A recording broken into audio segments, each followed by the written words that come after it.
Fala pessoal, sejam bem-vindos ao podcast Cara dos Esportes, Gabriel Martins aqui para mais um episódio sobre NBA, lembrando que nesse período, até final de setembro pelo menos, seguiremos com um episódio por semana, porque é um período mais morto da NBA, tem menos notícia, mais discussões aí de big picture sobre a liga, né, um cenário macro, falar sobre os jogadores, expectativas para a próxima temporada. Então a gente segue com um episódio por semana, vamos dar um gás na cobertura da NFL, que o podcast aqui também cobre. A temporada tá chegando, o Jogo do Brasil também tá chegando. No episódio de ontem, eu e o Felipe Lawrence fizemos nossas previsões ousadas para a temporada da NFL.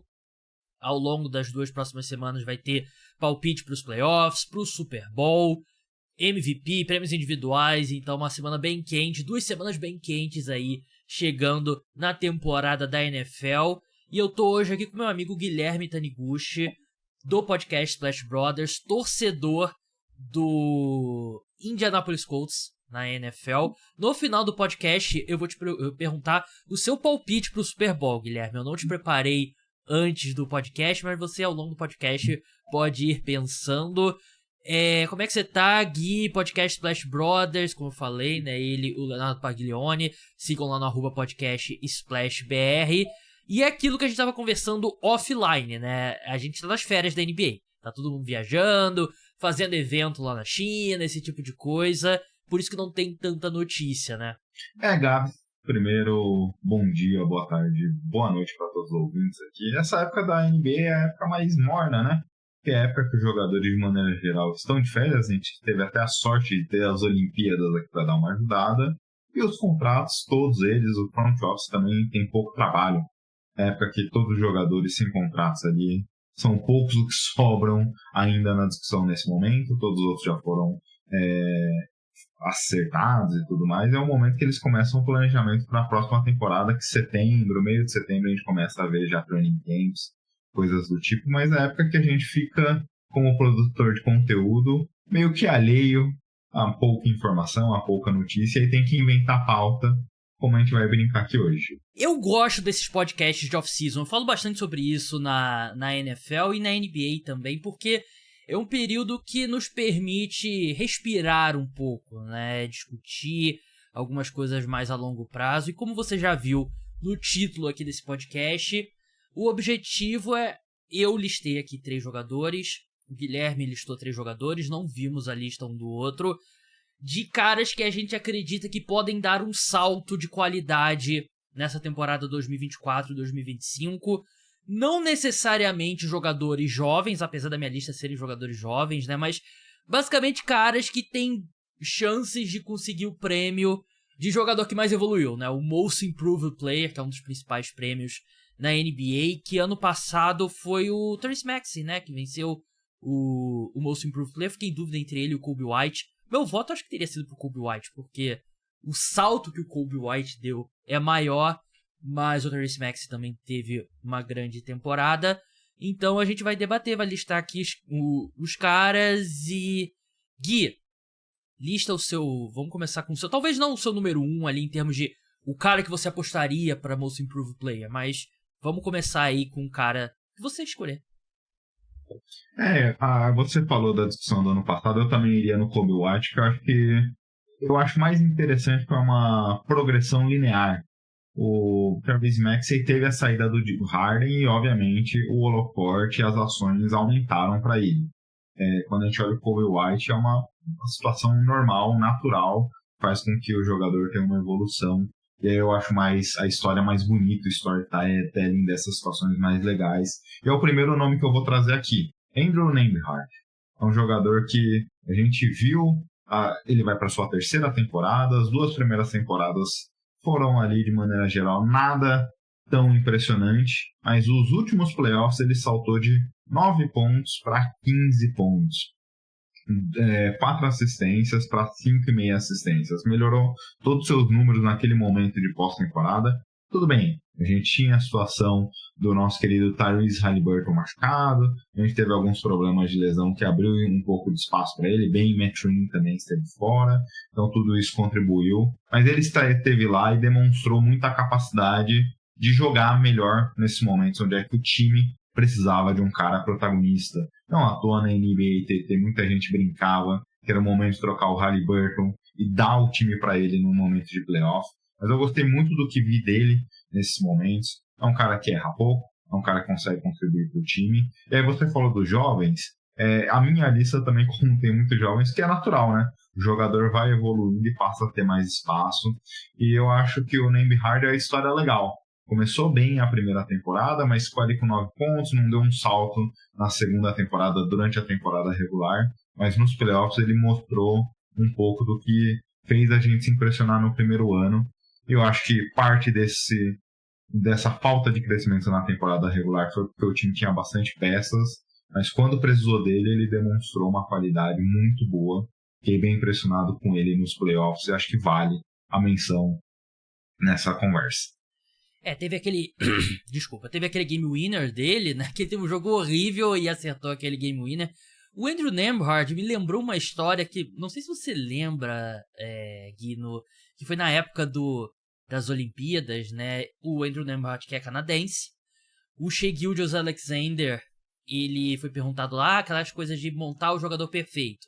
Aí o Shai Gilgeous-Alexander botou pontuação Kobe Bryant, defesa o Lu Dort, que é o canadense, joga com o SJ no Thunder e na seleção canadense. Atleticismo ele colocou o LeBron, QI do jogo ele botou o Chris Paul, e habilidade como passador ele colocou o Andrew Nembhard. Tipo, Kobe, LeBron, Chris Paul e Andrew Nembhard, né? Que... É o meme do desenho de cavalo, né? Exatamente, né? Claro que ele tá querendo dar uma moral ali pro companheiro dele de seleção, mas acho que o Andrew Nembhard, ele é um cara que tem tudo pra ser o guarda principal vindo do banco, né? Acho que ele pode ocupar o posto que é do TJ McConnell, né? Que é aquele armador reserva clássico. Eu acho que o Andrew Nembhard tem um potencial bem maior, né? Até porque fisicamente ele tem uma grande vantagem em relação ao TJ McConnell. Eu acho que ele pode ter um papel bem importante. Concordo com você, que é um cara que deve ter... Ainda mais que o Tyrese Haliburton não é o cara mais confiável de saúde, né? Então ele pode ter esse espaço mesmo. Mas até no podcast que a gente fez aqui, no podcast Cara dos Esportes, que eu sei que vocês fizeram também, e não foi uma cópia não foram eles que inventaram, mas calhou que foi mais ou menos perto, que foi o draft de expansão, né? E foi um dos jogadores que eu selecionei. E em retrospecto eu mudarei as regras porque a gente acabou destruindo o Indiana Pacers, né? Porque foi tipo Obi Toppin, Andrew Nembhard, teve mais gente também. A gente destruiu uns 4 jogadores foi o Jarvis Walker também. A gente destruiu o Indiana Pacers. Nessa época é o que a gente brincou, né? Todo mundo inventa pauta, inventa assunto, e aí calha de alguns serem muito parecidos. Não foi muito parecido, foi igual. Mas eu tinha decidido, e antes de vocês anunciarem, né? E, enfim, aconteceu que foi. Você perguntou na semana, vocês vão fazer draft de expansão? A gente vai, vamos gravar essa semana. Exatamente, eu ia fazer eu gravei 2 hoje. semanas. Eu ia fazer 2 semanas. Mas só que eu só vou publicar depois. Porque foi também na semana que eu viajei. E eu entrei na live deles que eles fizeram, aí fiquei mandando mensagem. Pô, vocês estão copiando minha pauta, não sei o quê, enchendo o saco dele e do Léo. Vou começar pelo o mais óbvio aqui, Gui. E eu tenho tentado fazer uma coisa no podcast aqui recentemente, tanto de NFL quanto de NBA, porque eu sinto que é o nosso instinto procurar escolhas que não sejam óbvias, né? Que não sejam clichê. Só que eu acho que às vezes a gente acaba esquecendo de falar os caras que são os favoritos mesmo nesse tipo de lista, a gente acaba esquecendo de falar. E então eu tenho tentado incluir esses caras mais óbvios, né? Imaginando que o convidado vai tentar ali uma escolha mais fora do comum, e eu acho bem legal isso. Mas o cara que eu coloquei aqui é o Victor Wembanyama. Pra mim, o Wembanyama é um grande candidato a dar um salto ainda maior na temporada 2024-25 da NBA, porque a gente tem que lembrar, e você sabe muito melhor do que eu, Gui, porque você é torcedor do San Antonio Spurs, a gente teve aquela reta final grande da temporada que o Wembanyama tava jogando o quê? 25 minutos por jogo?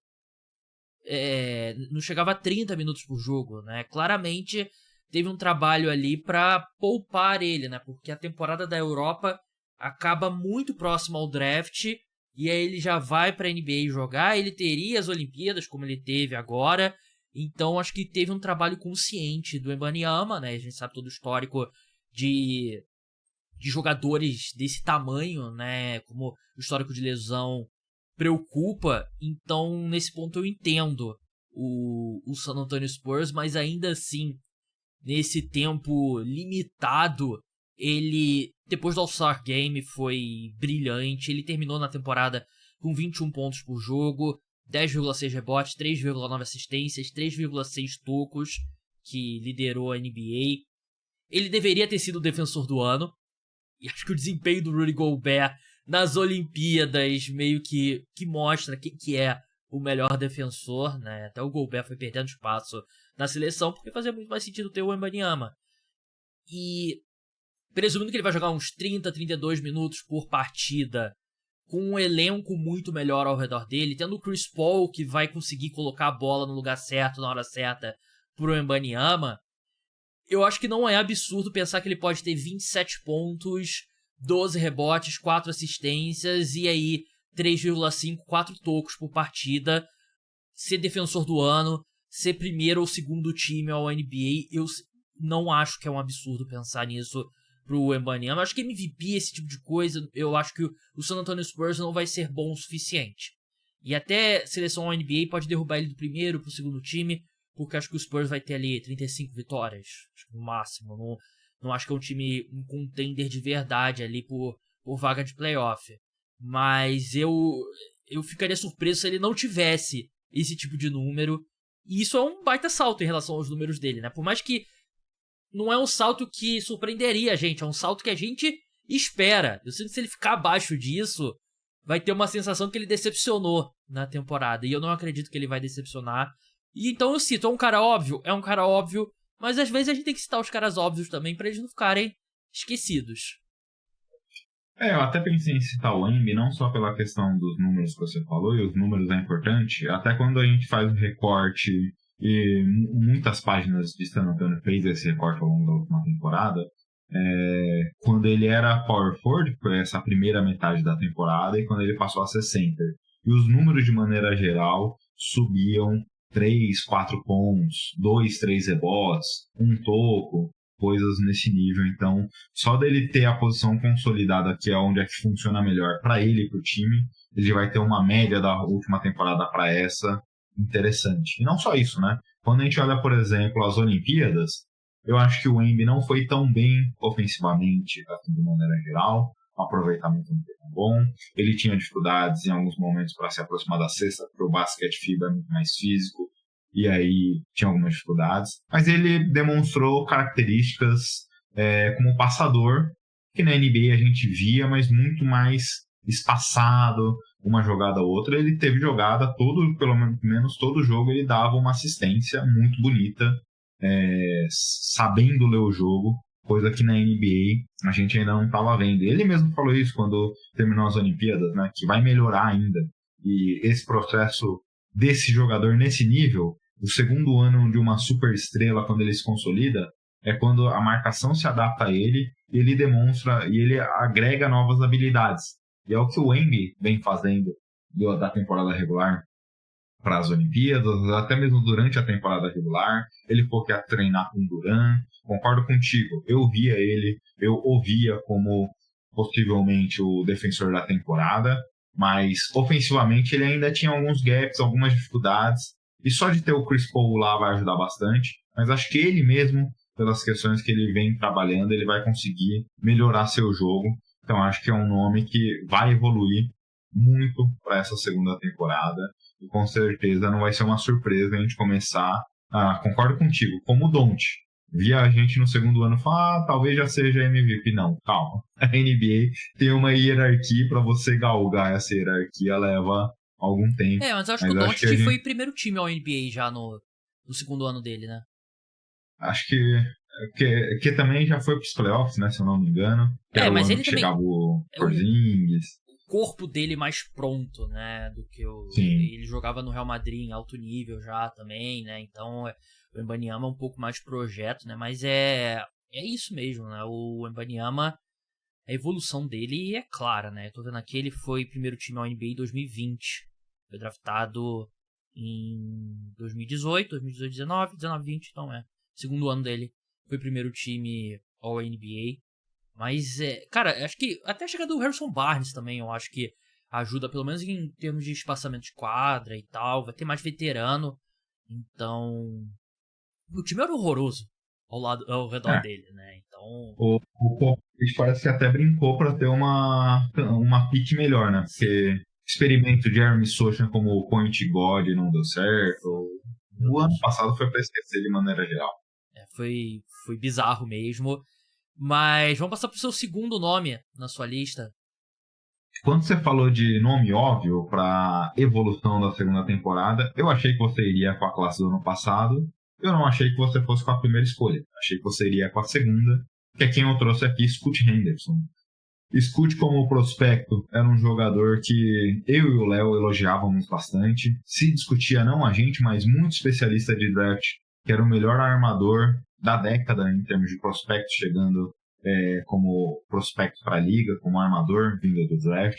Muita gente debatia a sua capacidade, mas também se debatia dele ter problemas no perímetro. E foi o que a gente viu. E o Blazers não deu nenhuma segurança de preparar um time para o Scoot Henderson. Se a gente lembrar no passado, agosto era o mês que o Damian Lillard era trocado para os Bucks, né? Então já era as portas da temporada e claramente o Blazers não se resolveu entre investir no Scoot Henderson e aí para isso preparar um time para ele, ou se não tentar se manter competitivo. E aí claramente a temporada passada demonstrou esses problemas, né? Scoot se lesionou e aí não voltou como titular, ele só jogou 32 partidas como titular, teve um baixo volume, mas teve principalmente 3 turnovers, teve um péssimo aproveitamento de perímetro, foi até melhorando ao longo da temporada. E eu acho que esse ano, claramente, o Blazers está se preparando para dar o time na mão do Scoot Henderson. E aí, nesse sentido, a gente vai ver ele performando melhor, ele evoluindo. Acho que talvez, por exemplo, os turnovers que eu citei, talvez não melhorem muito, mas a gente já vai ver os números deles se consolidando como a cara desse time. Talvez no terceiro ano a gente vai ver um jogador mais seguro, mais maduro, mas esse ano a gente já vai ver ele evoluindo. É um jogador que eu acho que começa a se consolidar como um rosto, pelo menos, principal do time de Portland. A boa notícia pro Scoot Henderson é que ele não tem como piorar, né, em relação ao ano de calouro dele, né, enquanto o Gui, pra quem tá assistindo no YouTube, o Gui tá bebendo água que parece ser uma garrafa de azeite. Me pegou de surpresa, me atrapalhou aqui na gravação até. Mas assim, eu acho que a chegada do Deni Avdija ajuda, mais arremesso, dá uma... Porque o Scoot Henderson nesse momento ele é um péssimo arremessador, né? Então você precisa espaçar um pouco mais a quadra. Aí tem Anthony Simons, Deni Avdija, o próprio Jeremy Grant, que arremessa também. Então tem a saída do Malcolm Brogdon também, né? Então as chaves ali da posição de armador estão na mão do Scoot Henderson mesmo, né? E é um time que não tem nenhuma aspiração, então ele vai poder errar, vai poder aprender ali no trabalho, né? Então eu concordo que eu não tô pronto pra abrir mão, né? Eu lembro que vocês e eu também aqui, eu tinha o Scoot Henderson na frente do Brandon Miller, né? Como prospecto. E claro que hoje é difícil fazer esse mesmo argumento, mas não quer dizer que eu não acredite ainda no potencial do Scoot Henderson, né? E é um tópico que você principalmente, que fala bastante, que ele é mais um daqueles caras que meio que se perdeu na bagunça do D-League Night, né? Que é o time da D-League, né? A Liga de Desenvolvimento da NBA, que é justamente para esses prospectos que não querem ir pro basquete universitário ou pro basquete de fora dos Estados Unidos, querem treinar ali por um ano e tal e se preparar pro draft. Só que ninguém melhora naquele time, né? Tanto que eles literalmente fecharam o time, né? Não vai ter mais o D-League Night. E o Scoot Henderson eu sinto que foi um dos caras ali que meio que jogou fora um ano do desenvolvimento dele. Que eu acho que teria sido mais proveitoso para ele, por exemplo, jogar numa universidade Duke, North Carolina, um desses grandes programas do basquete universitário. Exatamente isso. Se a gente pegar todos os nomes, acho que nenhum subiu o patamar, né? Pré-temporada do D-League e pós-temporada ali com a sua cotação. O Kuminga era cotado top 3. Matas Foi Buzelis, escolha 7. que caiu. Matas Buzelis. Ron Howard, esse último draft aqui. Tem muitos caras. Assim, é exatamente isso que você falou. Nenhum subiu. O único que manteve ali foi o Jalen Green, que era a primeira temporada, mas não foi a primeira escolha. Né? Porque é meio bizarro, né? Porque eles estão jogando basquete, mas ali eles não estão jogando basquete pra vencer jogos. Eles estão jogando basquete, todo mundo ali é aquela coisa, tá lutando pelo futuro, né?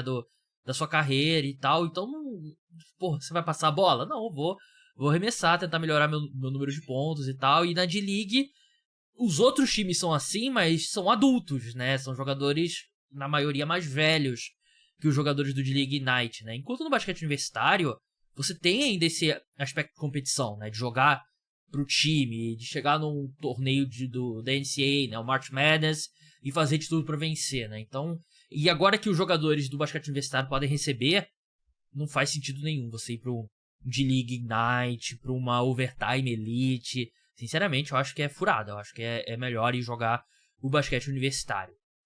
Agora eu vou falar sobre um nome que eu acho que o salto dele não é pra se tornar estrela, mas pra se tornar um role player importante, que acho que já tem muito valor na NBA. Também é um nome que eu acho que é mais ou menos óbvio. É o Christian Braun. E o principal... Tava na minha lista. O principal ponto que tem a favor do Christian Braun é que tem agora um buraco enorme nesse elenco, né? Você tem ali, sei lá, quase 30 minutos por jogo que eram do KCP. E o Christian Braun, ele vai ter a oportunidade de mostrar que é o cara pra ter esses minutos, né? Ele vai meio que vai ser aquela coisa, ele vai ser jogado na água, ele vai nadar ou vai afundar. E eu acho que ele é um jogador diferente do KCP. Mas eu acho que tem alguns aspectos que você pode ver ele se encaixando bem. Eu acho que ele, para um jogador jovem, eu acho que ele corta muito bem em direção à cesta. E quando você joga ao lado do Jokic, isso é maximizado. Ele melhorou bastante o aproveitamento dele em arremessos de 3 do primeiro pro segundo ano. Eu acho que ele é um cara esforçado na defesa. Eu não acho que ele é um defensor do nível do KCP. Mas ele é esforçado e ele tem a capacidade atlética para evoluir bastante nesse lado da quadra, né? Até porque quando você joga ao lado do Jamal Murray, você vai ter que marcar muitas vezes o melhor guarde do adversário, né? E o Christian Braun, ele vai ter que fazer esse papel, e eu acho que ele tem capacidade de fazer não tão bem quanto o KCP, pelo menos logo de cara, mas acho que ele pode chegar lá. E ele vai ter as oportunidades. Eu acho que muito do que a gente tá discutindo aqui também é o cara ter a oportunidade, né? Ter os minutos. E eu acho que o Christian Braun vai ter essa possibilidade. Eu concordo. E o Denver, quando a gente olha o banco de reservas, é meio deprimente, né? Teve a chegada do Westbrook. Eu não sou tão crítico assim. Eu acho que para a temporada regular o Brody pode funcionar. Acho que o problema maior para ele são os playoffs. E a gente tem visto isso ano após ano. Eu acho que para a temporada regular pode ser um jogador útil. Mas tem poucos nomes que vão agregar vindo do banco. Eu acho que o Brown, naturalmente, deve ser até elegível para o time titular já nessa temporada. É o que você falou. Só dele estar no time titular, é um jogador que se movimenta muito sem a bola. Os números dele já vão crescer naturalmente a partir daí. Né? Porque é um jogador que consegue se movimentar bem e tem, inegavelmente, o melhor jogador passador da liga. E tem um fator também que o Jamal Murray não fez uma boa Olimpíadas. E o Jamal sempre tem um problema de lesão. Né? Ele foi um desastre nas Olimpíadas. E o Jamal, durante a temporada regular, normalmente ele não é um jogador que é nos playoffs, né? Eu não sei o quanto isso também pode ser um fator do Denver se ver sem mais uma peça muito importante nesse time e tendo que recorrer ao Christian Braun, ao Westbrook, tendo mais minutagem. E é o que você falou. O Braun, a gente não viu ele jogando 30, 40 minutos. De 40 minutos dificilmente a gente vai ver. Mas fisicamente ele parece ser um cara bem intenso. Então, naturalmente, nesse Denver, vai ter que poupar em alguns momentos Jamal, Jokic. Acho que ele é um jogador, ele era um Gordon, deve ser um jogador que deve sair pouco da rotação ali, dada a carência que o time tem, e jogar bastante minutos. E acho que isso por si só já faz com que ele tenha um espaço interessante. Basicamente, o depth chart na posição de shooting guard pro Denver Nuggets na temporada é o Christian Braun e o Julian Stroughter, né? 2 jogadores muito jovens e é preocupante, né? Assim, parênteses aqui, antes da gente seguir. Você é o Denver Nuggets, você tá preocupado com esse desempenho do Jamal Murray? Porque nos playoffs ele teve momentos bem ruins ali. Acho que se fosse um Jamal Murray melhor, eu acho que fosse o Jamal Murray, por exemplo, do ano do título, acho que a equipe poderia ter voltado na final da NBA. E aí ele vai pra seleção do Canadá. Tudo bem que ele não jogou a Copa do Mundo, né? Então ele não tinha um entrosamento com o time, e claramente era o time do Shai Gilgeous-Alexander, né? Que o SGA é um jogador muito melhor do que o Jamal Murray, né? Mas não é só que ele jogou mal, que ele teve poucas oportunidades, ele foi um desastre. Ele foi muito mal, ele tava perdendo minuto na reta final, tanto que o Canadá meio que decepcionou, né? Foi eliminado pela França, né? Nas quartas, que é um confronto difícil, mas ainda assim, nome por nome, a seleção do Canadá é melhor, né? E acho que é uma decepção bem grande. Mas sei lá, você acha que se você é o Denver Nuggets, você não tá preocupado com o que acontece na seleção do Canadá? Ou o Jamal Murray preocupa? Porque o Jamal Murray não ser o Jamal Murray, ele não vai jogar 82 jogos, né? Mas sei lá, 60 jogos é vital pra esse time funcionar do Denver Nuggets. O Denver tem algumas preocupações. Eu lembro que quando eles foram campeões, o general manager, que eu esqueci o nome agora, comentava que acreditava que o Denver poderia ser o campeão recorrentemente nos próximos anos. E não é o que aconteceu, mas eu brincava com o Léo no podcast que para isso acontecer, o Michael Porter precisava melhorar muito, porque o time ia sofrer com a questão salarial. O contrato do Michael Porter beira os 40 milhões e via a questão do Michael Porter como crítica. E aí eu faço esse preâmbulo para falar. Eu acho que a preocupação do Denver maior é com o Porter. Depois iria a situação do Jamal. Mas esses 2 jogadores não indo bem. O Porter é muito irregular na defesa, no ataque, nos chutes. Mas esses 2 jogadores não valendo o que custa, é preocupante. É o time que tem o melhor jogador da NBA e não vai brigar para ser campeão. Acho que playoffs iria ter nenhum problema, mas fica limitado, né? Fica limitado o poder até para contratar. O KCP, tudo bem, o Denver igualou a proposta, mas poderia ter oferecido mais grana se não tivesse o Porter ali no elenco. É um cara muito caro, por exemplo. O contrato do Michael Porter Jr., eu lembro na época que ele assinou, era aquele clássico contrato que você tá pagando pelo jogador que você acredita que ele pode vir a ser, né? E era justo. O Michael Porter Jr., ele é um cara que caiu no draft por conta de questão física. Ele era daqueles caras que a gente faz a projeção, daqui a 2 anos ele vai ser a primeira escolha geral, fulano de tal. O Michael Porter Jr. era esse cara, né? Só que ele tem problema nas costas e tal. E ele tava evoluindo, né, no time. Então você não tem como conseguir ali um desconto. Ou você paga o preço cheio, ou você vai perder o cara, né? E aí você não pode perder o cara. Só que o Denver Nuggets paga 3 salários máximos, o Jokic, o Murray e o Michael Porter Jr., e só um consistentemente né? Que é o Jokic, que joga muito acima e tal. Mas o Michael Porter Jr. realmente é uma preocupação. Acho que é parte, por mais que ele não seja da mesma posição, acho que parte do Denver Nuggets continuar brigando ali pra chegar na final, e eu acho que é um candidato ao título, passa pela evolução do Michael Porter Jr. Eu roubei um seu, né? O Christian Braun, né? Você tem algum de reserva aí? Ou eu posso passar pro meu último? O Brown tava até como reserva aqui na minha lista. Peguei 4 nomes, 5 se precisar. Porra, Mas só que o quinto eu já ia até roubar um pouquinho, que eu ia falar o Evan Mobley, que eu ia ter um pouco de dificuldade nos argumentos para falar o porquê que ele ia evoluir, mas estava aqui guardadinho se precisasse. Meu terceiro nome aqui, Gabs, para mim, eu acho que o Embiid vai ser o MIP dessa próxima temporada, mas na segunda posição, hoje, o nome que eu vejo como claro nessa briga é o Jonathan Kuminga. Primeiro, ele está em ano de contrato. muitos jogadores já acertaram sua extensão contratual, e ele pode fazer isso até, se eu não me engano, 1 ou 2 semanas antes da NBA começar. Mas acredito que o Warriors não vai pagar o máximo nele e ele vai querer demonstrar todo o seu potencial para jogar e mostrar que vale esse valor. E 2, o Warriors de maneira geral não foi só o Klay Thompson, vem enfraquecendo ano após ano. E ano passado eu senti que o time melhorou muito quando ele passou a ter mais espaço, que o time precisa de caras agressivos que ataquem o aro. Era muito dependente do Curry essa atribuição. O time tinha pouca capacidade disso. E ele, quando começou a ter mais espaço, apesar dele ter dificuldade de combinar ali com o estilo do time, ele conseguiu agregar muito por conseguir bater, para atacar o aro, por ter fisicalidade, por ser um jogador com muita agressividade. Eu acho que o Warriors aprendeu a lidar com o Kuminga ao longo da temporada, mas não era o planejamento inicial. Acho que já o Kerr, aprendendo o que o Kuminga pode fazer, e aprendendo como os jogadores podem ornar melhor com o Kuminga, já na preparação inicial, pré-temporada e tudo mais, o Kuminga vai dar um salto para esse próximo ano, ele vai ter mais espaço.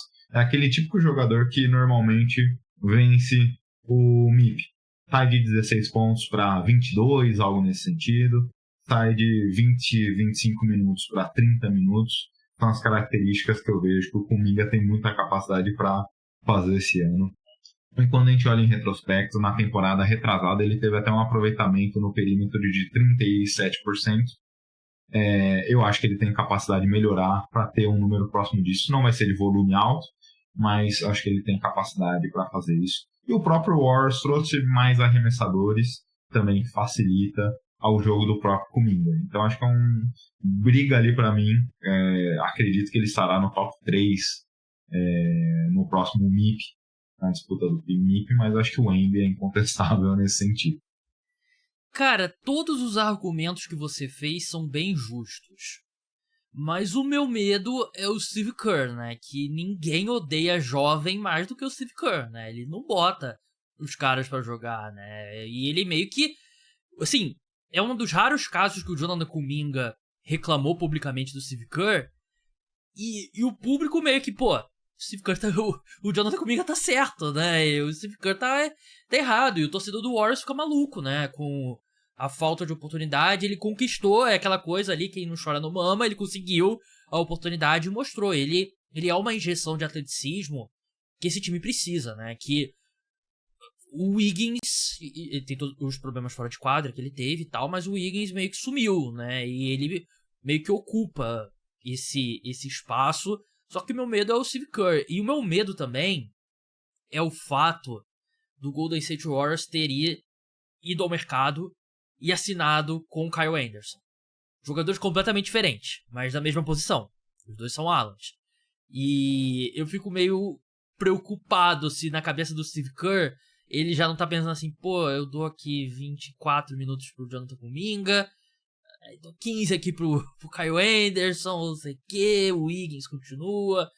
Esse é o meu medo. Esse seria o meu medo com o Jonathan Kuminga, mas assim, tudo que você falou tá certo. E ele deveria... Eu acho que ele deveria ser titular. Eu acho que ele deveria começar jogando nesse time. Porque é um time que carece muito. E ele, não só para um time como o Golden State Warriors, ele é um dos melhores atletas na NBA, né? A impulsão dele e tal. Então, esse é o meu medo. É o Steve Kerr que odeia jovem. Não dá pra culpar, né? Jovem, pô. Muito chato. É aquele negócio, né? Só pegando o que você falou, também concordo que ele deveria começar como titular, até porque o Warriors sempre prega a questão de democracia, os jogadores têm direito de fala e tudo mais. Acho que parte disso é você dar mérito para quem tá pedindo passagem. Claramente, se a gente olha a temporada anterior, o que o Kuminga, o que o Wiggins e até mesmo o que o Draymond Green fez, o Kuminga merece espaço nesse time, merece ter maior protagonismo. Obviamente, tem essa parte da história que é importante. Que o Kerr é simplesmente o cara que vai permitir que ele tenha minutos ou não. O maior hater da Gen Z que existe é o técnico dele.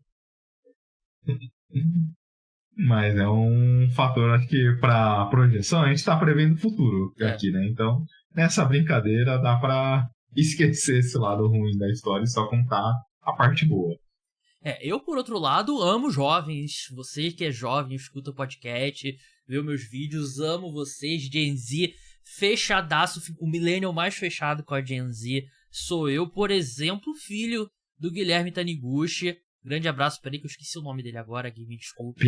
Pedro Henrique. Pedro Henrique, um grande abraço pra você. Vou encerrar aqui com o meu último nome na lista. E aí vai ter muita gente, Gabriel é clubista, não sei o que e tal. E fui clubista mesmo. E não gostou? Porra, vem aqui, resolve na mão. Vou estar no jogo da NFL. Você me encontrar lá e não gostou da minha escolha, a gente resolve na mão.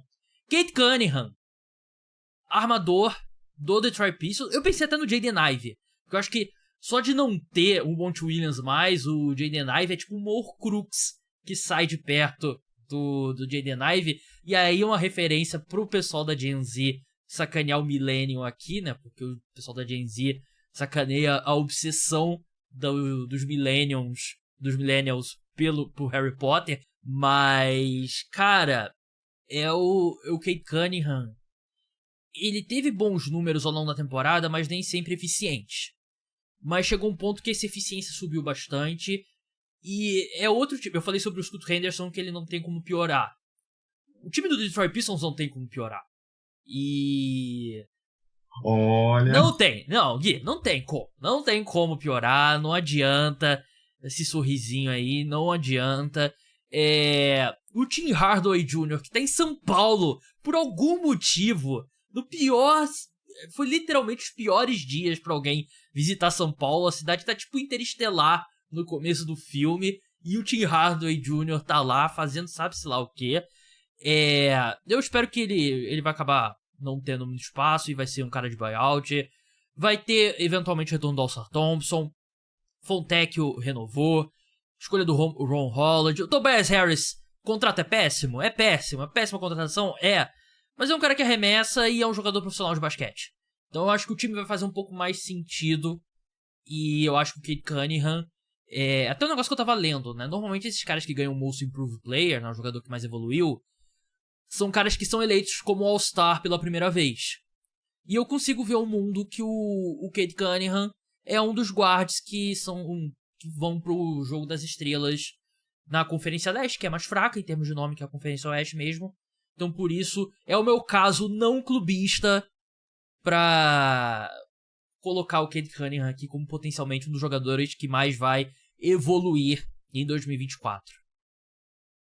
Cara, acho que a conta do Cade Cunningham, o que passa por ele, pra mim, é muito a questão da lesão. Acho que a gente tem um jogador mais saudável, parte dos problemas do Cunningham já melhoram do que depende dele.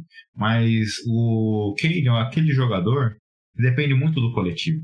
Ele não vai ser o cara mais atlético no programa, ele não é um especialista do perímetro, ele é um jogador que depende do time funcionando para que seu jogo melhore, ele consiga contribuir mais com as capacidades, com a criação do time. E isso os Pistons, eu dei uma risada, dei uma brincada aqui, mas claramente os Pistons caminham para tentar ser um time de basquete. O experimento Monty Williams e os últimos movimentos do time claramente não visavam isso. Visavam sei lá o quê. Colocar um monte de jogador que não arremessa em quadra junto pra ver se o time faz alguma coisa. É o novo Moneyball, né? E se a gente colocar 5 jogadores que não arremessam de 3? Ao contrário, né? O Kid dos Bucks tentou montar um time só de bigs com braço longo. O Raptors tentou fazer isso. Normalmente esses times caricatos não dão certo, né? Uma pena. Eu lembro daquele line-up Era do Orlando Magic na pré-temporada, que era tipo Bol, Wendell Carter Jr., Paulo Banchero, Jonathan Isaac. Teve um negócio desse, né? Essas coisas. Então o Cade, se ele tiver um time de basquete ao lado dele, acho que naturalmente ele vai melhorar os números. Ele é um jogador que tem capacidade de ser o líder de assistências da NBA, tem capacidade para melhorar sua pontuação, mas para isso precisa ter um time de basquete ao lado dele. Coloca o Curry num time que ele só vai ter a bola na mão, sem querer comparar os jogadores. O Curry não vai ser o Curry do Warriors. O LeBron é o LeBron, porque tem um monte de capacidade. Você coloca o LeBron nos Pistons e os Pistons viram um time de basquete só porque é o LeBron. Mas tem jogadores que o sistema influencia demais. E o Cade, eu acho que é esse tipo de jogador. Ele precisa ter apoio para que funcione. E eu acho que os Pistons fez o trabalho para pelo menos ser um time competitivo. Não tô falando de disputar os playoffs, mas acho que melhorar, não ser a vergonha que foi esse último ano. E aí concordo contigo. O Ricardo Sabolito fala bastante isso. NBA é um negócio. Pagou mais caro por Tobias? Pagou. Mas se oferecesse o justo, ele não ia renovar. É um negócio. Você não pode ser a piada que foi nessa última temporada, nessas 2 últimas temporadas. Então você paga mais caro para deixar de ser piada, para melhorar um pouco, para você conseguir, quem sabe, daqui 1, 2 anos, ser um time competitivo que vai disputar. Mas eu acho que só pelos movimentos do front office dá para ter um pouco de esperança que o time vai melhorar e que o Cade Cunningham vai melhorar consequentemente. Muito capitalista da sua parte, essa sua declaração sobre o mercado. Eu concordo. E um último ponto que eu anotei aqui sobre o Cade, né, que não tem muito valor, mas eu vou me apegar. Ele foi um dos destaques do Selected Team que treinou com a seleção dos Estados Unidos lá em Las Vegas, né? E ele já tinha sido na Copa do Mundo, né? O time que treinou lá.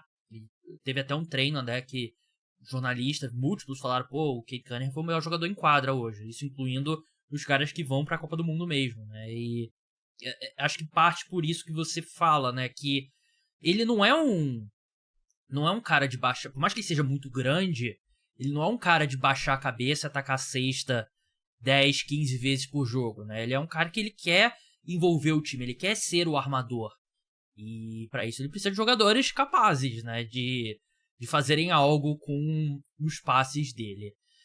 Gui, muito obrigado pela sua participação. Sigam o trabalho dele e do Léo lá no podcast, @podcast_splashbr, lá no Twitter, no Instagram, em todas as redes sociais. A sua arroba, Gui, eu esqueci a sua arroba pessoal, mas você não usa tanto assim. Eu sempre esqueço também, eu sempre vou mudando. No Twitter hoje é Gui SplashBR. Gui SplashBR, sigam lá o Guilherme. Muito obrigado, assistam as lives do podcast Splash Brothers lá no YouTube, se inscreva no canal. Brigadão, Gui, e até a próxima. Valeu, Gabs. Valeu ao público do Cara dos Esportes. E como falávamos na pré-gravação, esperamos nos encontrar em São Paulo daqui 2 semanas. Porque da última vez que eu fui a São Paulo, o Leonardo Paglioni foi me encontrar e o Guilherme não. Desculpa, estou viajando. Estou no aeroporto viajando. Eu acho que se ele fosse meu amigo mesmo, ele teria remarcado a viagem inteira dele, que imagino que ele planejou por meses, talvez anos, e teria ido no bar comigo, né? Como foi Vitor Buratini, como foi Vitor Camargo, como foi José Paulo Mendes, mas assim, né? Aí que você vê a prioridade das pessoas. Mas espero que a gente se encontre aí daqui a 2 semanas lá em São Paulo. E você falou sobre público. Meu público que ganhou uma nova pessoa. Sabe quem que me seguiu no Instagram? Eu te mandei, acho que eu mandei pra vocês no grupo, não mandei? Foi o Léo, mandou. O Léo Ortiz. Não, eu tinha visto. O Pyong Lee curtiu um vídeo meu, não me seguiu, mas mesmo que me seguisse, não teria comemoração desse lado de cá. Mas o Léo Ortiz me seguiu, depois que eu segui ele, é verdade, mas ele tweetou sobre a NFL. E Léo Ortiz, por favor, participe do podcast Cara dos Esportes. Camila Cardoso, por favor, participe do podcast Cara dos Esportes. Eu já falei com a Camila e não tive uma resposta positiva. Já falei com o agente da Camila, mas se a Camila não quer participar, não tem muito jeito. Só que agora começou uma campanha no Instagram. Eu citei ela, falei sobre ela participar do podcast, tá todo mundo marcando ela. Eu conversei com a Camila hoje pra confirmar a informação que ela vai jogar na China, né, na off-season da WNBA. Ela me confirmou, vai jogar no time de Xangai, que eu acho bem legal. Um amigo meu morou por alguns meses em Xangai, disse que é uma cidade incrível, gigantesca. E é comum, né, jogadoras da WNBA atuarem fora dos Estados Unidos na off-season, né, e a Camila tá certa, tem que fazer dinheiro mesmo, tá mais do que certa. Mas então, já estabelecemos um contato ali com a Camila, e aí e tal. Ela respondeu que vai mesmo. E aí eu já mandei por cima, e o podcast e tal, isso aqui. Eu vou vencer pelo cansaço. Tanto a Camila quanto o Léo Ortiz. Essa é a minha expectativa.